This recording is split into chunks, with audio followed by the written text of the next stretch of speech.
She was a female mechanic from a small town who gave up everything she had to buy a rusty helicopter, one that hadn't flown in decades. Everyone thought she was crazy. But what she built from that broken frame shocked the entire town and sparked a movement no one saw coming. It's a story of belief, legacy, and the kind of flight that starts from the ground up.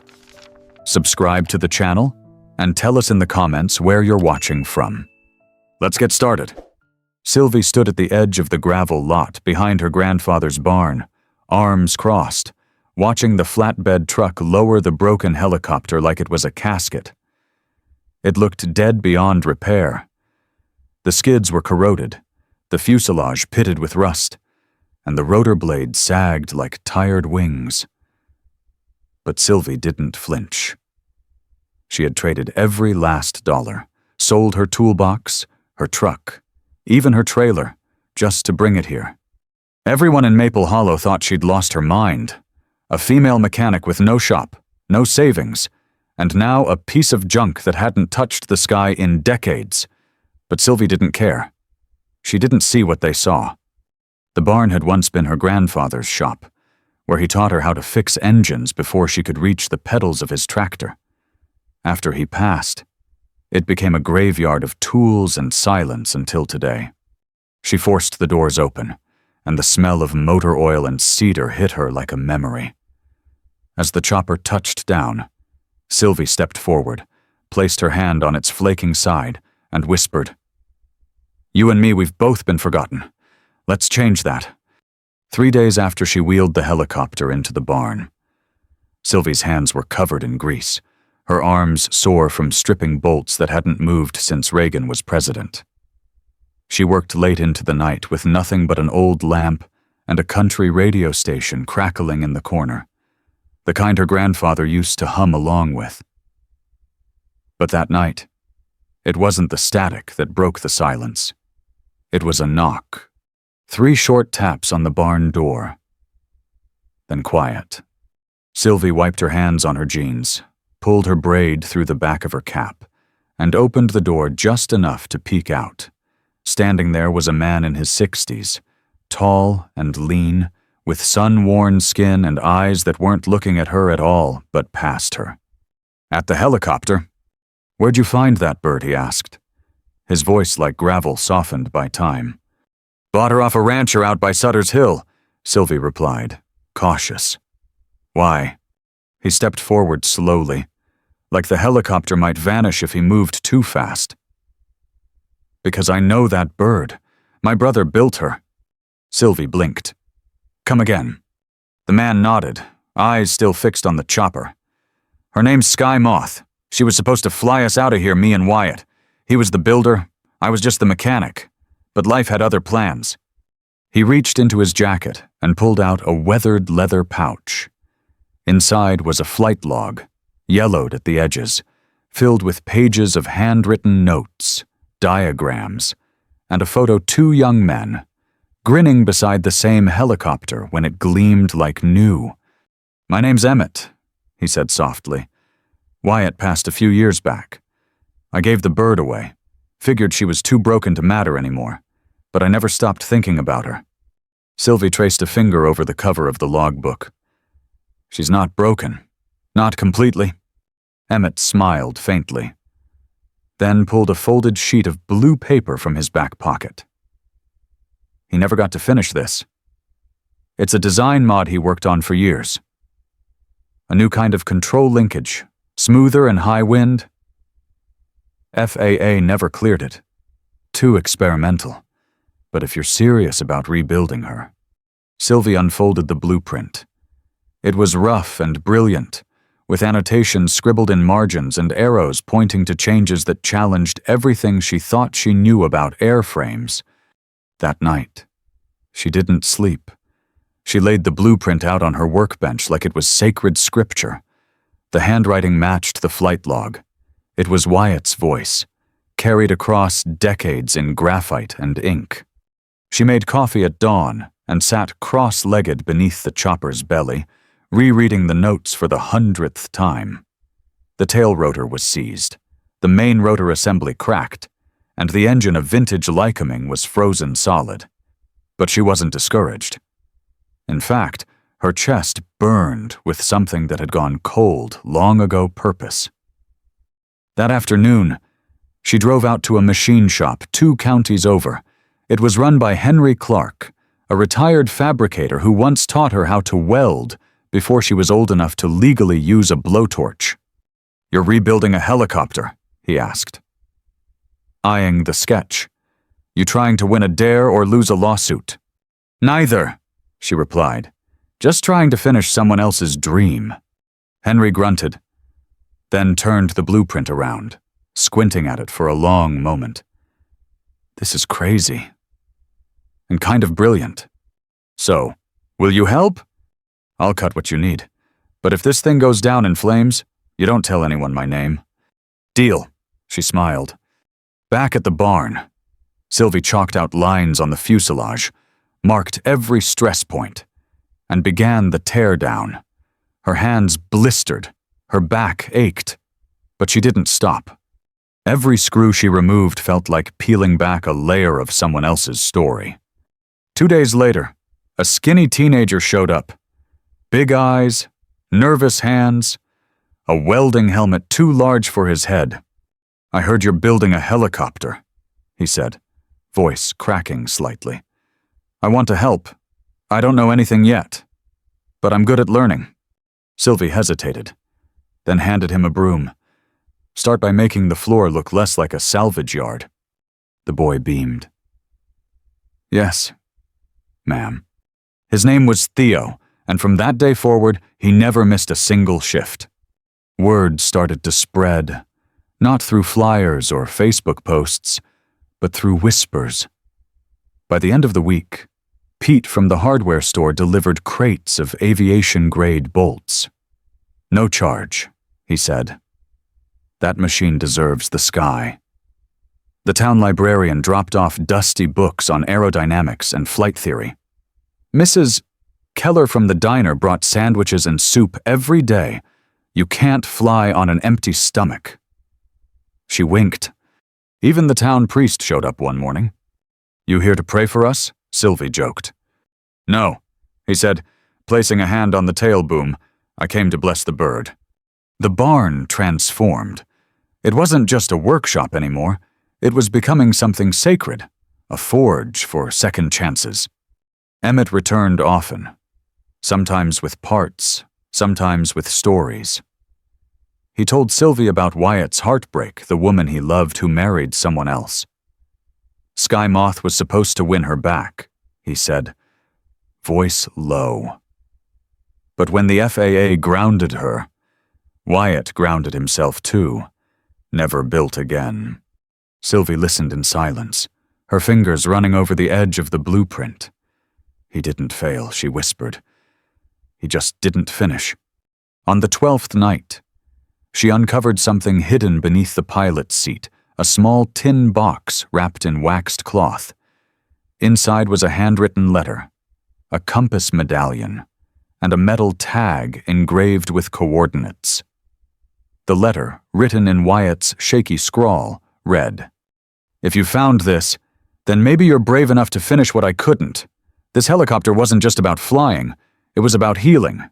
I designed something that could lift more than just weight. It could lift regret." Sylvie sat against the wall of the barn for a long time that night, the letter in her lap, the medallion in her palm. For the first time, she cried not from sadness, but from the weight of inherited hope. She didn't just want to fix the helicopter anymore. She needed to. The morning after Sylvie found Wyatt's hidden letter and compass, the barn felt different, like it had exhaled. The dust no longer clung. The silence no longer suffocated. There was movement now. Purpose. She hung the letter on the back wall beside the blueprint and etched the coordinates from the metal tag into her notebook, under a single word: someday. The next few days were a whirlwind. Theo was learning faster than she expected. He was messy, but careful, curious, but respectful. He never touched a tool without asking, never ignored advice. Sylvie started teaching him the basics of arc welding, bolt torque specs, wire harness routing, and he soaked it in like sunlight.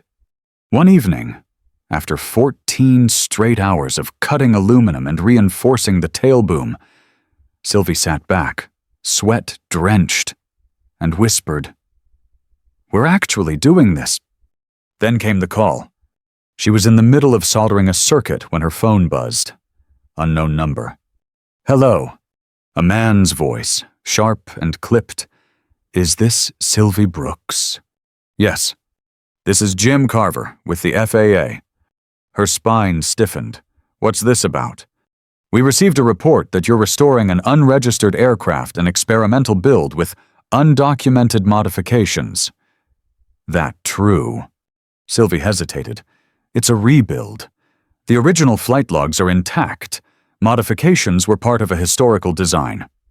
We're going to need to inspect it. Immediately." Click. She stood frozen, soldering iron cooling in her hand. Someone had reported her. That night, the barn was quiet, too quiet. Theo noticed her silence and didn't ask questions, just kept working, sweeping sawdust into neat piles. The next morning, a white SUV with FAA plates pulled into the gravel. Jim Carver stepped out, gray suit, clipboard, mirrored sunglasses. He didn't smile, didn't shake hands. He walked around Sky Moth like a vulture, tapping on the frame, checking rivet lines, peering inside the cockpit with the air of someone looking for a reason to say no. Emmett showed up mid-inspection. He didn't say much either, just stood beside Sylvie, arms folded, face unreadable. After nearly an hour, Carver spoke. "This aircraft has non-standard modifications. The rotor articulation appears custom. That's a red flag." Sylvie handed him Wyatt's blueprint and the logbook. The modifications were designed by the original builder. He documented everything. Carver scanned the pages. His expression didn't change. "You'll need to file a new Form 8130-12 submit for experimental certification and undergo test verification with an FAA-certified mechanic." Sylvie swallowed. "That could take months." "Or longer," Carver added. "And until then, the bird stays grounded." He turned, walked to his SUV, and drove away, leaving dust and silence behind him. Sylvie sat on the steps of the barn, staring at the chopper. "We're grounded," she muttered. Emmett sat beside her. "Doesn't mean you stop, just means we pivot." "Pivot," she scoffed. "That thing he's asking, certification, inspection, I don't even have the equipment for that anymore. I sold most of it just to afford this." Emmett nodded slowly. "Then we build anyway. We build like Wyatt did without permission. With hope." That night, something shifted in Sylvie. It wasn't rage, it was resolve. She opened Wyatt's notebook again, tracing each design like a prayer. He hadn't stopped when they told him it was impossible. He only stopped when he gave up on himself. She wouldn't make that mistake. The next morning, Theo found her already working, eyes bloodshot, hair frizzed under her cap, but hands steady. "We're still doing this?" he asked. Sylvie looked up, smiled faintly. Now more than ever. She called in favors. Dug through junkyards, welded from dawn to dusk. Pete from the hardware store found a retired FAA mechanic, Jules, who once built crop dusters in the 80s. Jules drove in from 3 hours away, examined the blueprint, and nodded once. "This is damn brilliant," he said. "And borderline crazy. I love it." Sylvie chuckled. "That's the right answer." Jules agreed to oversee the build and assist with certification. Pro bono.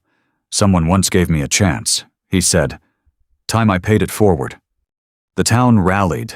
Local farmers brought spare sheet metal. Retired electricians showed up with old-school tools. The librarian organized the first Sky Moth book drive, collecting every aviation manual in a 50-mile radius. But perhaps the most unexpected help came from Mara. One afternoon, a woman stepped into the barn, quiet as a breeze. Late 50s, silver-streaked braid, gentle eyes.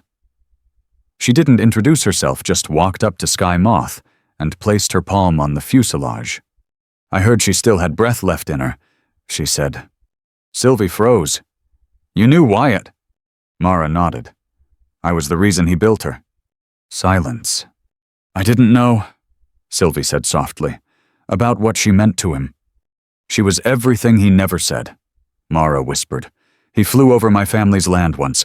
I saw him in the sky, and I knew." Sylvie swallowed the lump in her throat. "He never landed."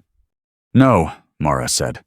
"But maybe you can—" She handed Sylvie a small envelope. Inside was a photo. Wyatt, younger, standing beside Sky Moth with a look of unfiltered joy. On the back, she was always meant to fly. That night, Sylvie pinned the photo beside the blueprint and whispered, "Then let's give her wings." The photo Mara gave her never left the workbench. Sylvie found herself staring at it every morning before she picked up her tools. There was something in Wyatt's expression, a kind of reckless hope that she hadn't seen in anyone for years. Maybe ever. And slowly, it began to change something in her. Before, she'd approached the project like a challenge, a test. Could she do it? Could she prove them wrong? Could she make something fly with bare hands and borrowed time? But now, it wasn't about proving anything. It was about finishing a story. She started handling each part differently, less like scrap, more like memory. She stopped swearing at stripped bolts and started listening. To the way metal resisted before giving in. To the way wires hummed when current flowed just right. To the whispers tucked into faded diagrams and grease-stained notes. Even Theo noticed. "You okay?" he asked one afternoon, watching her gently buff corrosion off an old tail rotor pin. "Yeah," she said. "I just think I was building her with fire before, but maybe she needs something softer." Emmett, ever the quiet observer, chimed in from his folding chair. "Fire gets things moving, but it's love that keeps them in the air." They worked long days and longer nights. And through it all, Sylvie began to see the helicopter differently. She saw the rivets not as tasks, but as stitches, the frame as a skeleton, the wiring as nerves, and the cockpit that wasn't just where someone sat, it was where they dreamed forward. Sky Moth wasn't just a machine anymore. She was alive, and every person who stepped into that barn felt it. One Sunday afternoon, a school bus rolled up outside the lot.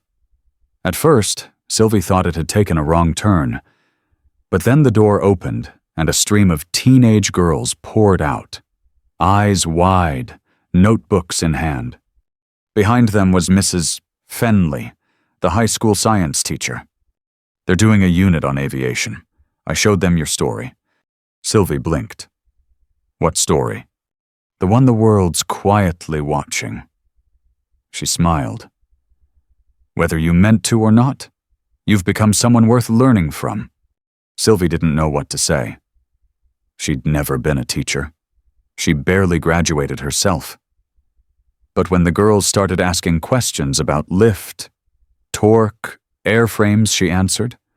And when one asked if she could be a mechanic too, Sylvie crouched down and said, "You can be whatever keeps your hands from sitting still too long." After that visit, something cracked open. Sylvie started a small Saturdays at the barn program. Free, informal. Any girl who wanted to learn could show up. No questions asked. Some brought notebooks. Some brought stories. Some just swept the floor or handed her tools. But all of them left a little taller than when they arrived. By week 6 of the rebuild, Sky Moth didn't look like a wreck anymore. The fuselage was fully reinforced. The new cyclic housing custom machined by Theo himself was installed. The tail boom gleamed in brushed aluminum, like it had been reborn from lightning and grit. Even Jules, the FAA mechanic, was impressed. "I've seen rebuilds. I've seen passion projects. But this—" He tapped the side of the helicopter. "This is resurrection." One afternoon, as Sylvie was routing the new avionics wiring, she caught herself humming. She hadn't done that in years. She paused, touched the blueprint pinned to the wall, and whispered, "You see this? Wyatt, we're almost there." But just as the project was nearing completion, another shift came. It was a Tuesday evening, just before sunset. Sylvie was alone, adjusting the new GPS overlay, when she heard Emmett's truck pull up outside. He wasn't alone. A woman stepped out beside him, mid-40s, crisp blazer, clipboard in hand. She didn't smile. She walked like someone with an agenda. "Her name's Dana Meyer," Emmett said quietly. "From the museum board in Denver. I didn't invite her, but she heard." Dana circled the helicopter, scribbling notes, occasionally asking questions Sylvie didn't like the tone of. "Do you have any idea how rare this is?" Dana said, running a finger along the fuselage.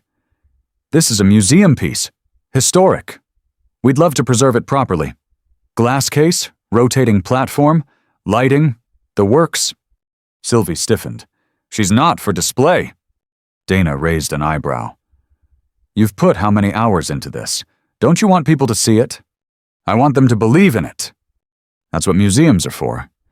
"No," Sylvie said, her voice firm now. "Museums are where things go to be remembered. Sky Moth isn't a memory. She's a message." Dana blinked. "You're going to fly it?" "Yes." "That's insane." "That's why it matters."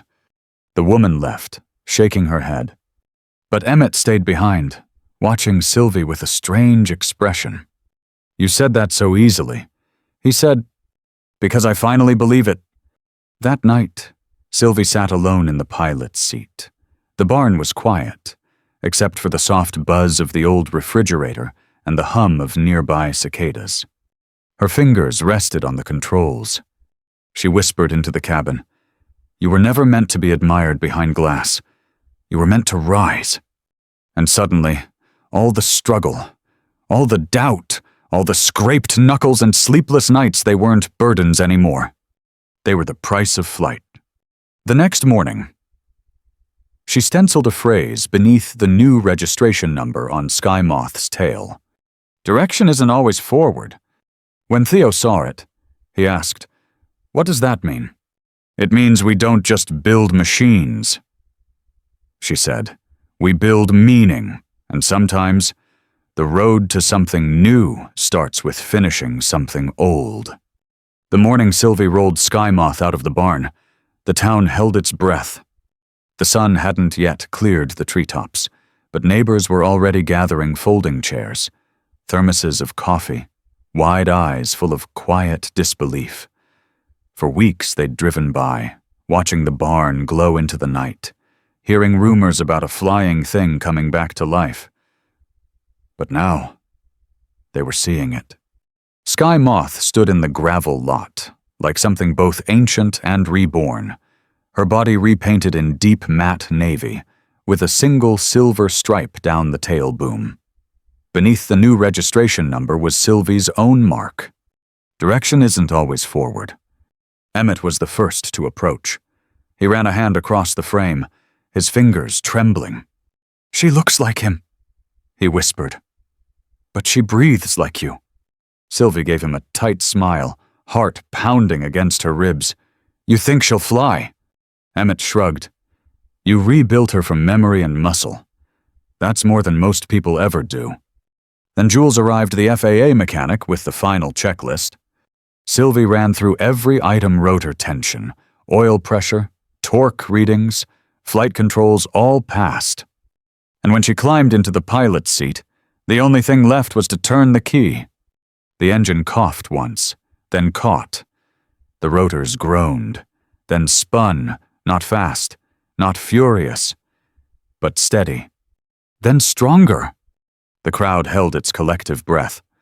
Sylvie lifted the collective gently. Sky Moth responded, The landing skids rose from the ground. 6 feet. 10. 12. She hovered for nearly a minute, her hands shaking, every muscle alive with disbelief. And then she moved just a small forward push around the edge of the field. It wasn't a flight, it was a promise kept. When she landed, the silence cracked wide open cheers, tears, applause. Pete tossed his ball cap in the air. Mrs. Fenley wept behind her sunglasses. Even the librarian stood clapping, whispering something about miracles with bolts. Jules walked over and slapped his clipboard against his leg. You just made aviation history in a barn built for hay. Sylvie climbed down from the cockpit, face streaked with sweat and tears. She couldn't speak. She just smiled. The next day, it hit the papers. Female mechanic revives experimental helicopter from scrap, and it flies. By noon, it was on local news. By Friday, it had gone viral. But the real surprise came the following week. A letter, real paper, stamped, from the State University's School of Aviation and Engineering. They weren't asking to buy Sky Moth. They were inviting Sylvie to speak to tell her story at the Women in STEM Leadership Symposium. She stared at the envelope for nearly 10 minutes, hands unmoving. She hadn't stepped inside a school since she was 18. She'd barely passed algebra. She'd never built anything for the stage, only for the sky. Theo saw the hesitation. You have to go, he said. What would I even say? Tell them the truth. Tell them about the bolts, the sleepless nights, the letter you found under the seat. Tell them how you almost gave up, but didn't. Sylvie swallowed. What if they ask me for data? Then show them her. He pointed to Sky Moth, parked out front like a sleeping legend. That's all the data they need. The night before the event, she almost backed out. She stood alone in the barn, hands deep in the pockets of her old jeans, eyes fixed on the compass medallion Wyatt left behind. Direction isn't always forward. She exhaled, slow and shaky. Okay, she whispered. I'll go. She didn't wear a blazer. She wore boots. Denim. Her work gloves tucked in her back pocket and grease still under her nails. The room was filled with polished professionals engineers. Professors. Pilots. And then there was her. When she stepped on stage, she didn't bring a slideshow. She brought a story. I'm not the smartest in this room. She began. Never was. I failed my first welding test. I once used carburetor cleaner to wash my hands. And I traded everything I had for a rusted-out helicopter that hadn't flown in decades. The room laughed. But here's the thing: that helicopter was more than metal. It was memory, a message, someone else's dream, abandoned and buried. I didn't rebuild it for fame. I rebuilt it because sometimes unfinished things deserve another shot. Her voice cracked. Just once. She didn't hide it. I'm not here because I knew everything. I'm here because I didn't stop. She stepped off stage to a standing ovation. Back home, the barn had a new name now. The Nest. It started as a joke. Theo called it that after Sky Moth's first flight. But it stuck, because that's what it had become, a place where broken things were rebuilt to fly. Emmett visited every Sunday, bringing coffee and old stories. Jules brought manuals and test kits. And Theo, he was now officially Sylvie's apprentice. But she wasn't the only one teaching anymore. The girls who came every Saturday now, more than a dozen, were learning to weld, to wire, to take machines apart and put them back together better. One of them, Ellie, asked her once, "Do you think I could build something that flies one day?" Sylvie grinned. "I think you already are." Weeks passed, then months. More requests came: interviews, museum offers, licensing deals. But Sylvie turned down most of them. She didn't want Sky Moth trapped under lights and velvet rope. She wanted her where she belonged, in the air. But one offer felt different. A local flight school proposed a scholarship partnership for girls who wanted to build, fix, or fly. They wanted to name it after the project that inspired them. The Sky Moth Initiative. Sylvie signed the papers with calloused hands and misty eyes. "That name doesn't belong to me," she said.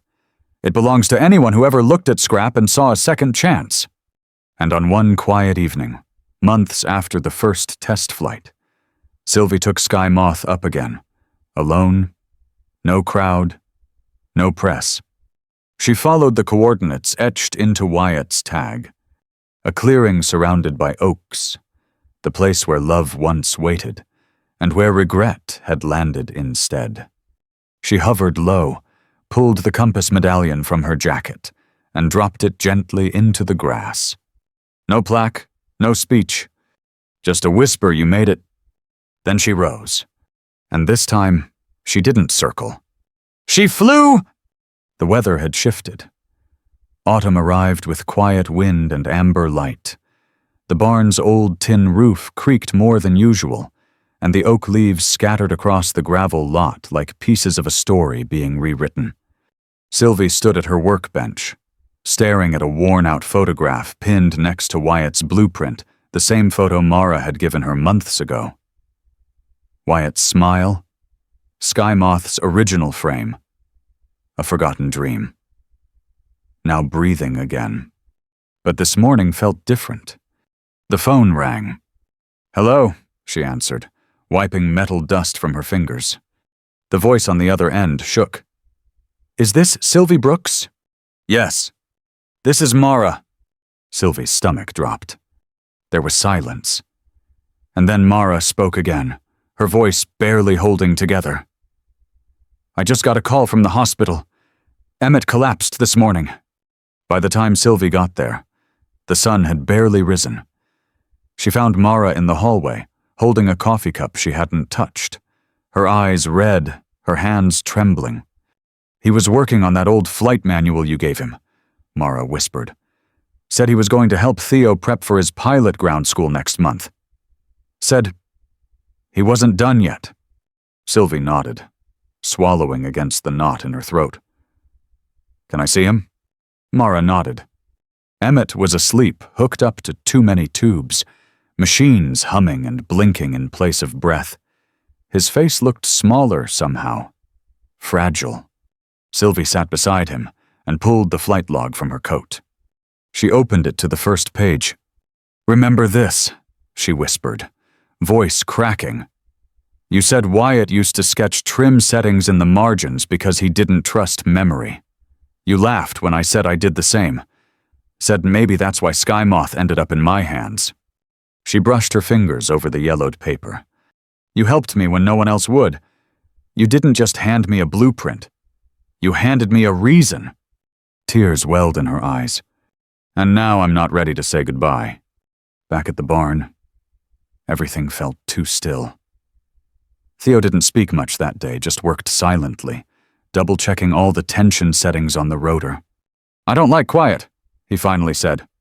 "Me neither," Sylvie replied.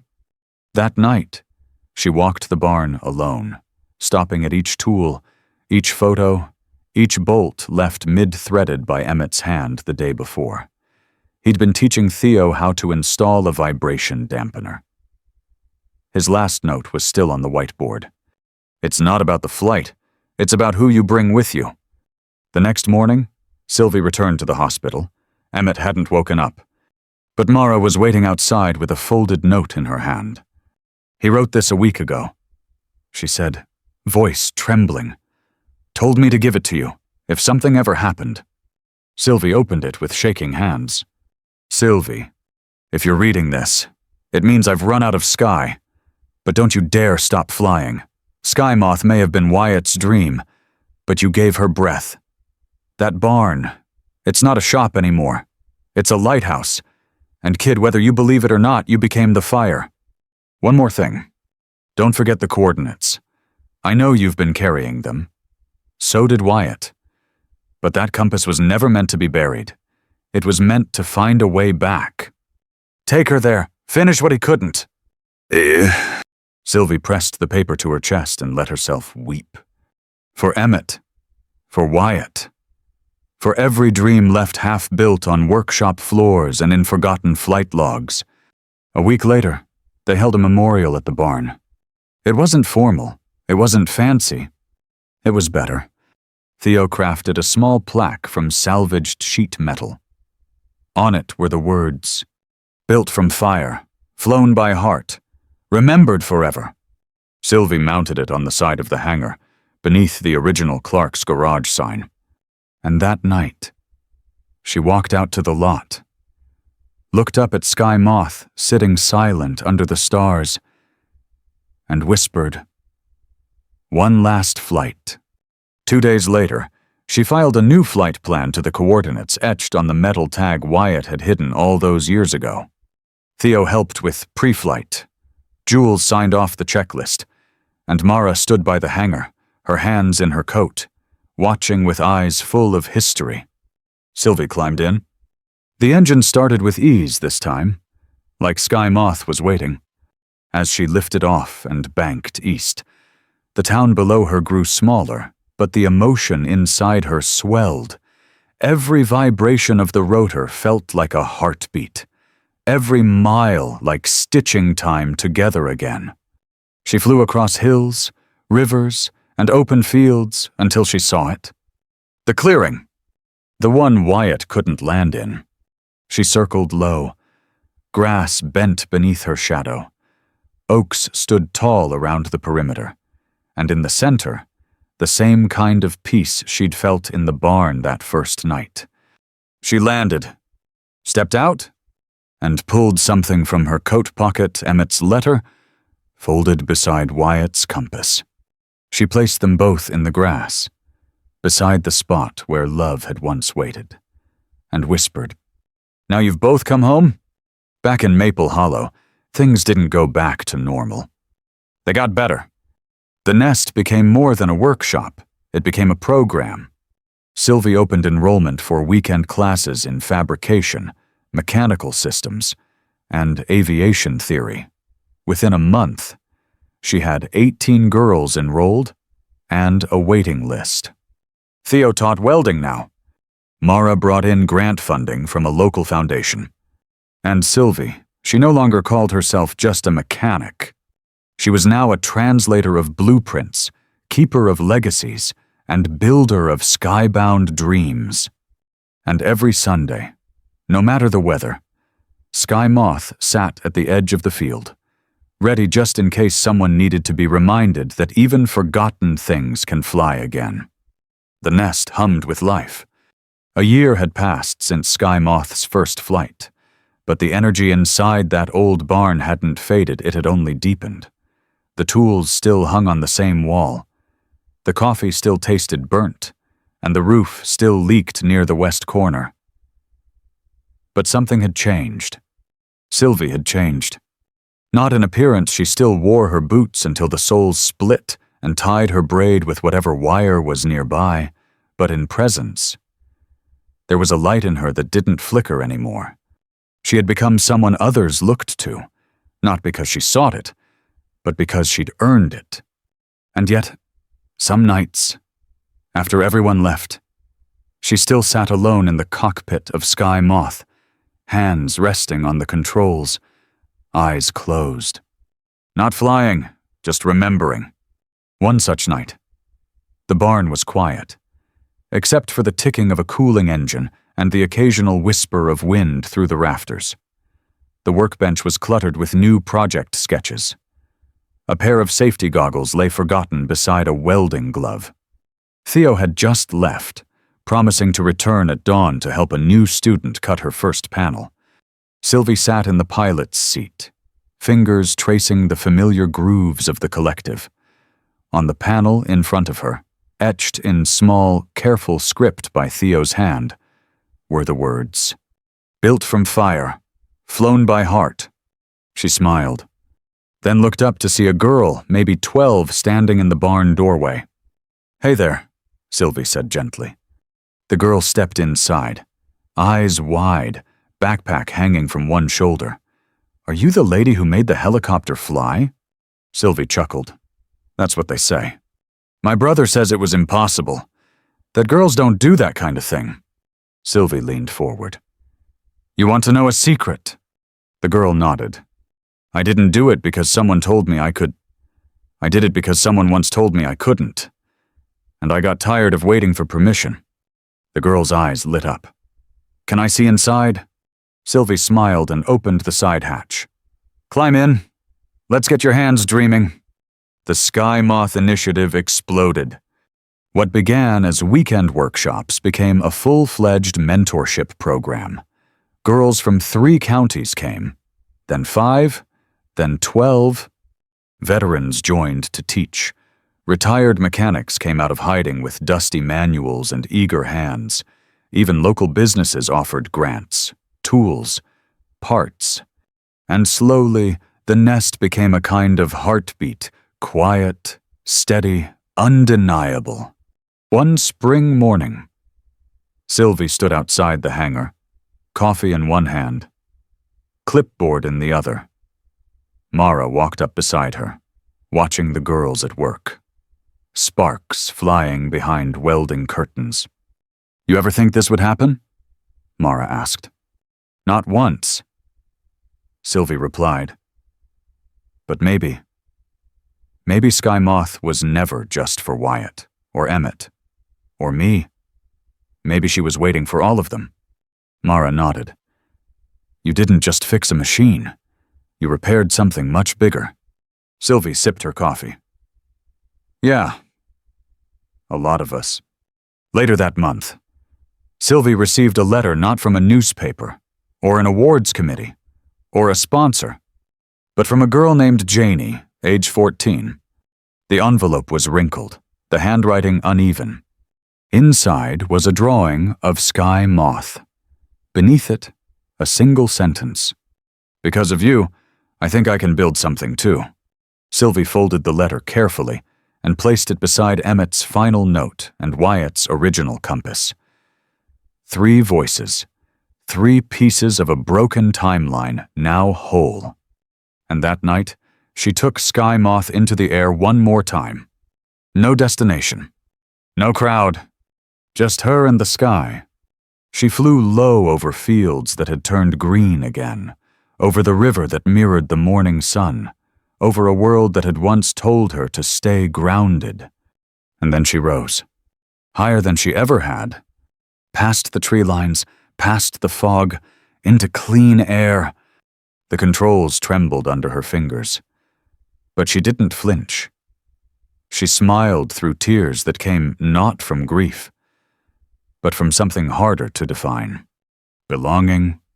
Because for the first time in her life, Sylvie didn't feel like she was fixing someone else's dream. She was living her own.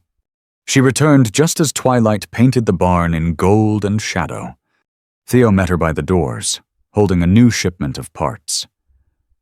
Where'd you go? He asked. Nowhere, Sylvie replied. And everywhere?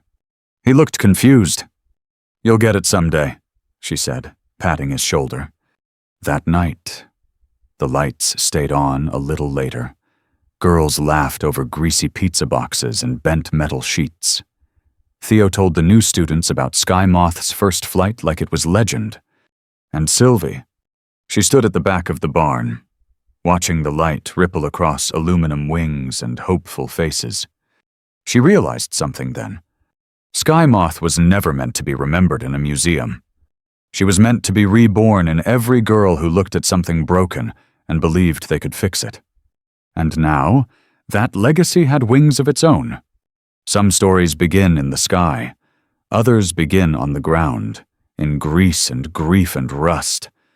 But the ones that last, they live in the hands of the stubborn, in the fire of those who keep going, in barns turned into lighthouses, and in girls who dare to fly even when the world tells them to stay grounded. Some stories begin in the sky, others begin on the ground, in grease and grief and rust. But the ones that last, they live in the hands of the stubborn, in the fire of those who keep going, in barns turned into lighthouses, and in girls who dare to fly even when the world tells them to stay grounded. The real lesson isn't about helicopters. It's about unfinished dreams. It's about old notebooks, dusty tools, forgotten blueprints, and the courage it takes to finish what someone else started. And the most powerful kind of legacy isn't built from perfection. It's built from persistence. The end. Up next, 2 more powerful stories that will move your heart. Click to keep flying with us, and don't forget to hit subscribe if you believe broken things still deserve to rise again.